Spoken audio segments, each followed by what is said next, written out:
I'm here with Casey Kepple of River City Title here in Peoria. Welcome. Thank you. So before we get into the closing disclosure or the CD,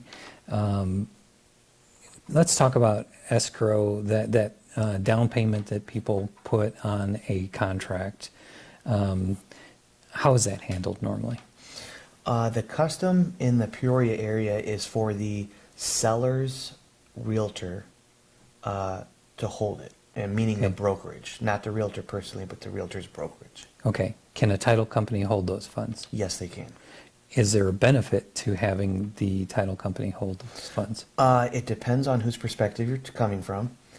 If you're a buyer, I think it is beneficial to have the title company hold the funds, the escrow funds.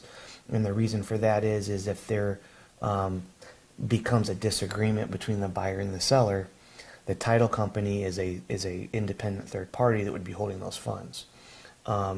If the seller's brokerage is holding those funds and there's a disagreement, well, the buyer's going to be at a disadvantage because the seller's realtor is holding those funds. Okay, so let's talk through that just a little bit more. How does that money get released? That earnest money? Well, if in the case that there would be some disagreement, the way that those funds would be released would be by written agreement of the parties or a court order. Okay. And as a title company, we would never release those funds unless one of those two occurrences happened, because if we release those funds without one of those two things happening, then we become liable potentially. Okay. So really, the fine line is both parties need to sign to release those funds. Usually, it's done at the closing table, right? Yeah. Well, usually what happens in the case of a normal transaction is the purchase price is just deducted by the amount of the escrowed funds. So, to use simple math, if the purchase price was $100 and the escrowed funds were $50, really at the closing table, the seller's only getting $50. Right, right. All right, let's dig into this. This is a common form for everybody. So this is the closing disclosure, referred to a lot as a CD. Mm-hmm. And this has taken the place of the HUD. Okay. As of the revisions that were made, I think it was 2017 or 2018, around there. And I find it to be a lot more user-friendly, easier to understand. And so, yeah, this is the new closing statement. So what is a closing statement? Closing statement is the breakdown of costs associated with the real estate transaction, as well as the itemization of the details of the loan or the mortgage. Okay, so the details. So who's looking at this? The people looking at this would be the buyer and the seller, Okay. and the closing agent. Okay. And usually the way that it gets disseminated is that the title company works with the lender to put it together, who will provide it to their realtors. And realtors really should be reviewing them with their clients. Okay. So let's kind of go through this. We were looking at the first page. Mm-hmm. Kind of give me an overview of what we're looking at here. Okay, so we're looking at the first page, the closing disclosure.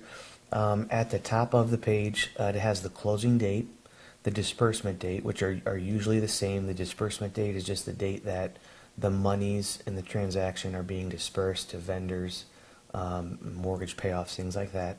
It's got the settlement agent information on there, River City Title, the property address, the sales price, borrower information, meaning name and address, seller information, meaning name and address, the lender involved, which on this is Caliber Home Loans, and then the loan information is on there, and you can see it says 30 years, it's a purchase transaction, it's a conventional loan. And if you can see on the top there's kind of three rows. Closing information is on the left, and if you move down from that, it's the highlights of the closing information, In the middle, it's the transaction information, which has the parties involved and the lender. And then on the right side, it's the loan information. Okay. So moving down, the first kind of blackened, highlighted loan terms, pretty straightforward. You have the loan amount, you have the interest rate on the loan, and then that amount there, it's monthly principal and interest. So that is what the mortgage payment is with just principal and interest. That does not include any escrowed funds. Okay. So taxes aren't included in that? Yeah, taxes and insurance are not included in there. Okay. If you keep moving down there, it tells you if there's a prepayment penalty as part of the loan, and whether there is a balloon payment as part of the loan. And now the next section is the projected payments. So here they are getting more into detail as into what consists of your monthly mortgage payment. And you can see principal and interest is the same. It matches if you move up, where it was just principal and interest, that matches. Now they're adding in the mortgage insurance and the estimated escrow funds for an estimated total monthly payment. And if you can see, the estimated total monthly payment not quite doubles the monthly interest and principal, but almost. Mm-hmm. So you kind of start at the top with just principal and interest, and then as you move down, it starts adding in the other parts that make up your whole payment. Below there, you have estimated taxes and insurance, and it tells you exactly what's included. Here, it's property taxes and homeowners insurance. Okay, and then it shows you how much those are a month. In this case, it's $360.89. And then in bold letters on the right, it tells you they are being escrowed. Okay. Which is why they are part of the payment. And then now we're at the very bottom of the front page, and this is just kind of a summary of what the closing costs are. This number of the closing costs are the numbers on the next page. We haven't got to the next page yet, Okay. but we will go through those, and then they add them up here on the front page for you. And then the very last part is the cash to close. That is what the buyer in this transaction has to bring to closing. Okay, so let's go through a couple of words. Principal. Mhm. What's principal? Principal is the portion of your mortgage payment that goes directly to your loan. Okay, and escrow. Escrow are the taxes and insurance that go into the mortgage payment in addition to what you're paying on the loan. So if you think of the mortgage payment, think of it as three different pieces: the principal, and then the interest on that principal, and then the taxes and the insurance. Okay, pity. P-I-T-I. There you go. There you go. All right, so let's go to the next page here. Okay, here is a breakdown, and if you can see on the columns on the right side of the page, these are all borrower costs. Okay. So this is a page that is important for the borrower. In Section A, origination charges, these are bank charges. These are charges that the bank passes to the buyer in processing the loan. Processing fees, underwriting fees, things like that. Okay, those will vary depending on who your lender is, the amounts and whatever these itemized items are. Okay. Section B here are charges associated with the loan that are being paid to third parties. So in Section A, those were charges being paid by the buyer directly to the bank or the lender. Section B, these are charges being charged to the buyer, but they're being paid to third parties, Okay. not the bank. So for example, on B, line B1, appraisal, that's going to Barnes Valuation. Okay, and so that's the difference between A and B. A is buyer charges to the bank, B are buyer charges to third parties. So now we get into Section C, and again, these are all buyer charges. These are title fees. Some of them are paid to the title company, some of them are paid to the lender. For example, lines 1 through 3, those are endorsements. Those are technically title charges, but they're actually being paid to the bank, not to the title company. Okay. Okay, but they're still classified as title charges. Okay, so and then you can see that at the very top of section C, they tally it all for you at the top. In section A is the same way, section B. And then at the very bottom, total loan costs, they have added everything on this page together.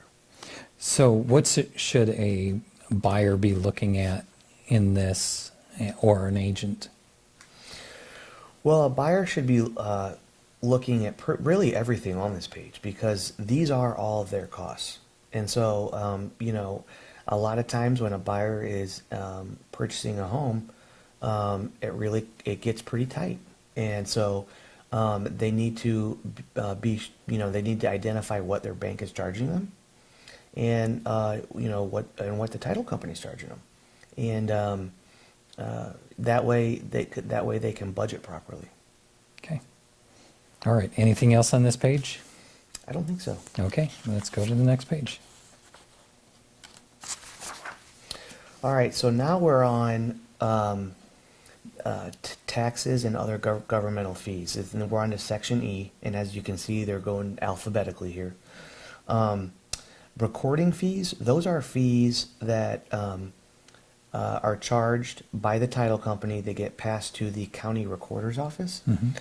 So when a buyer buys a property, the mortgage and deed are recorded. And that puts the public on notice that, you know, Joe Smith owns this property, and Caliber Home Loans has a mortgage on it. And it prevents people from, you know, trying to sell property they don't have and those type of things. Right. So the recording fees are there in line 1. And that is a buyer charge. Now we're getting into some seller charges. Anytime real estate is sold in the state of Illinois, the state and the municipality tax it, and those are seller paid charges. So line 2 is the county transfer tax, and then line 4 is the state transfer tax. Okay. And those are collected at closing and paid by the title company to the appropriate governmental authorities. Now we're getting into line F. This is the homeowner's insurance. So you're paying an annual 12-month premium to Travelers Insurance in this case for your homeowner's insurance. Okay. Now line 3 is the prepaid interest on the loan. So this is interest charged from the day of closing until your first mortgage payment. Okay, so you don't have a payment due when you buy it, but you have a little grace period, and that's covering the taxes and insurance for that? Yes, that's Okay. right. So for example, if today is June 6th, I believe, if there was a loan that closed today, the buyer's first mortgage payment, let's just say, is until July 1. However, you still have to pay interest on your loan. Right. That's what that is. So they're Okay. calculating the interest from the day of closing to the day that you make your first payment. And they collect that up front. Okay. All right. We're on to section G now. And line 1 is the homeowner's insurance, and line 3 is the property taxes. Okay, those are escrowed. These are escrow payments at closing. Okay. The aggregate adjustment is just something that the bank puts in there to make sure they're not collecting too much money. I tell people to ignore that. It really doesn't mean much. Okay. Okay.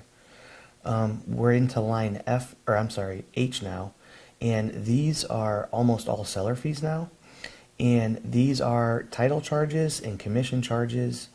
You can see line 2 and 3, commission to the listing agent, commission to the selling agent, and then you get down to lines H7 through 14, and those are typically title charges, deed preparation, the search fee to go do this title search.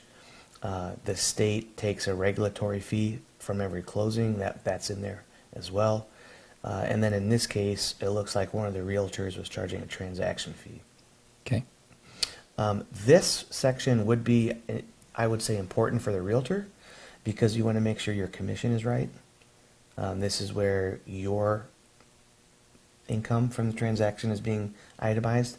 And so I would think that would be important to the real estate agent. So in this, both the buyer and the seller have closing costs? Yes. Okay. Yep. Is that typical?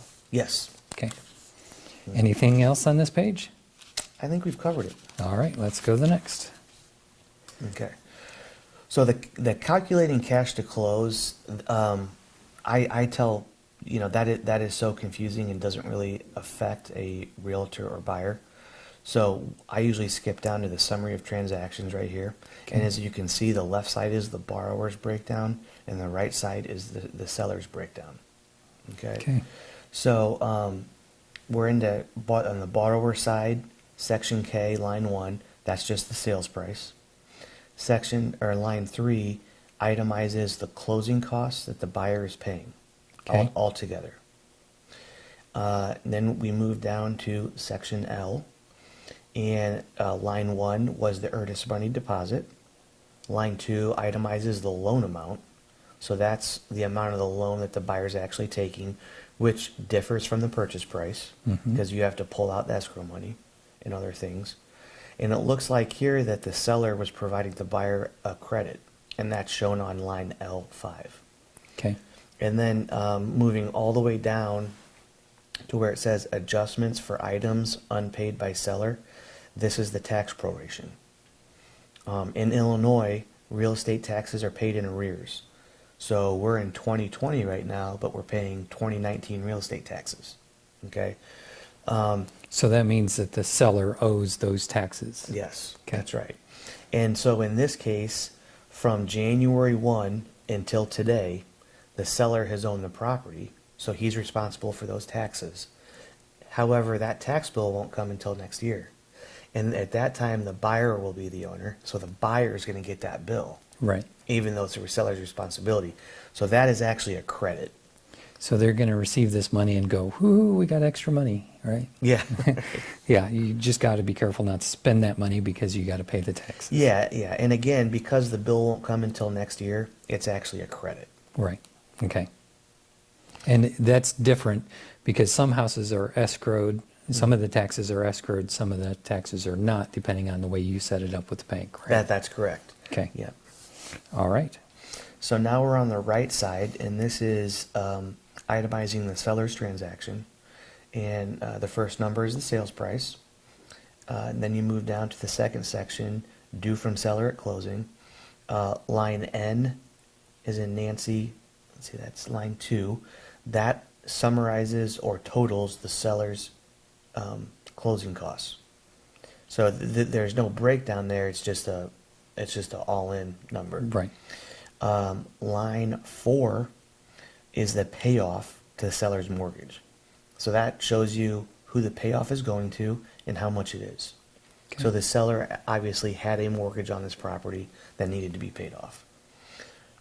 Line 8 shows you the credit that the seller is providing to the buyer. And if you remember when we were doing the buyer's side just a second ago, it's shown on the buyer's side too. Right. And then at the very bottom, those are the tax prorations. And if you notice, they're the exact same numbers that were on the buyer side. Okay? And then at the very bottom, it shows you the amount of money that the seller is walking away with. Okay. Good. Anything that an agent or a client should be looking at in this? Yeah, I think on this page, what is important is the tax proration. As a realtor, you want to make sure that your client, especially if you're the buyer, in this case who's getting the credit, that the proration is being done correctly. And the title company does that for you, and you just want to make sure that they're doing it correctly. So what if the home seller is a senior and they have a senior freeze? Is there things to be concerned with there? Yeah, you have to know that if you're a realtor representing a buyer, and your buyer is not, I think it's 65 for the senior freeze.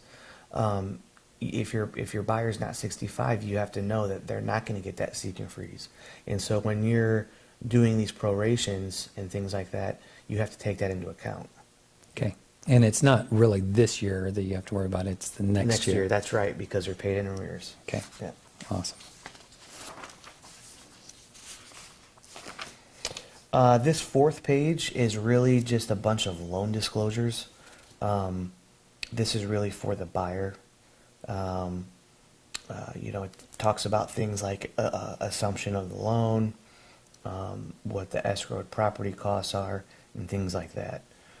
This really, I don't want to say it's not important, but most people aren't really concerned with it. Okay.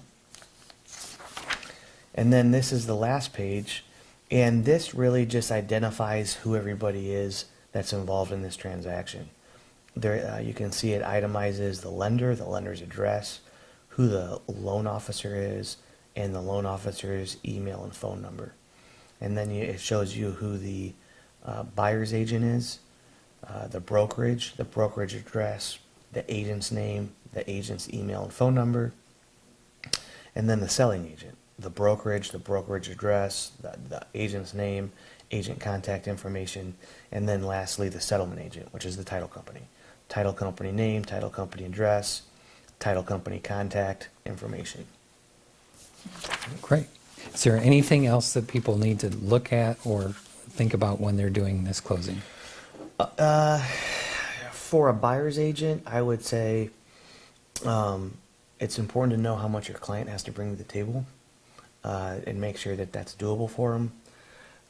You also, both sides want to make sure that all the invoices are being paid, that they're on the settlement statement.